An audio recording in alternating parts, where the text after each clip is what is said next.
ପଶ୍ଚିମବଙ୍ଗର ଦୀଘାରେ ଥିବା ଜଗନ୍ନାଥଙ୍କ ମନ୍ଦିର ନୂତନ ଭାବରେ ଉଦ୍ଘାଟନ ହୋଇଥିବା ଏକ ହିନ୍ଦୁ ମନ୍ଦିର। ପ୍ରଭୁ ଜଗନ୍ନାଥଙ୍କ ସହ ପ୍ରଭୁ ବଳଭଦ୍ର ଏବଂ ମାତା ସୁଭଦ୍ରାଙ୍କ ପାଇଁ ଉତ୍ସର୍ଗୀକୃତ। ପୂର୍ବ ମେଦିନୀପୁର ଜିଲ୍ଲାର ଦୀଘା ଉପକୂଳବର୍ତ୍ତୀ ସହରରେ ଏହି ମନ୍ଦିରଟି ନିର୍ମିତ ହୋଇଛି। ମନ୍ଦିରଟି ଏପ୍ରିଲ 30, 2025ରେ ଅକ୍ଷୟ ତୃତୀୟାର ପବିତ୍ର ଅବସରରେ ପ୍ରତିଷ୍ଠା ହୋଇଥିଲା।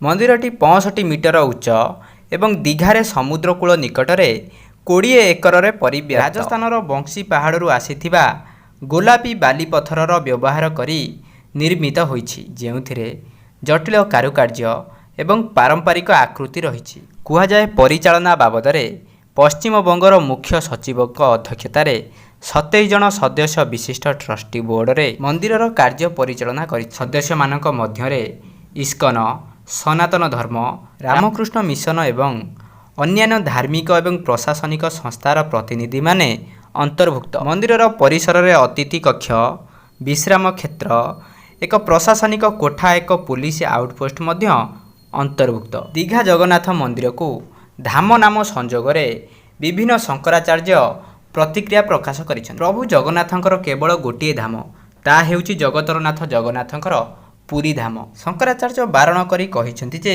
ଦୀଘା ଜଗନ୍ନାଥ ମନ୍ଦିରକୁ ଧାମ ବୋଲି କହିବା ଠିକ୍ ନୁହେଁ।